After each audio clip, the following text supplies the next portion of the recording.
In this guide, I'll show you how to fix slow downloads in Microsoft Edge. So the first thing you want to do is select the three dots in the top right corner, and then select Settings at the bottom. Now once you're in Settings, select Privacy, Search, and Services on the left sidebar, and from here we're going to select Security.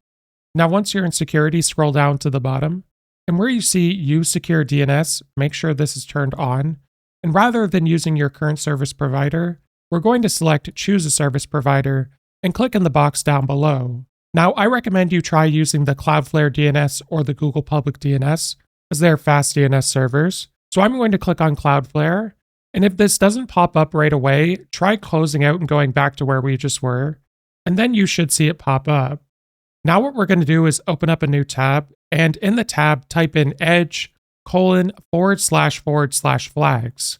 So once you're in experiments, we're going to go up to the search bar at the top, and then you want to type in parallel, and you'll be able to see parallel downloading. So this is going to be set to default, and you want to change this to enabled.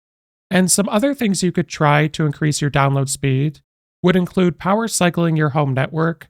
So unplug your modem and or router for 30 to 60 seconds, then plug it back in and wait for it to reboot, and then restart your download to see if there's any improvement.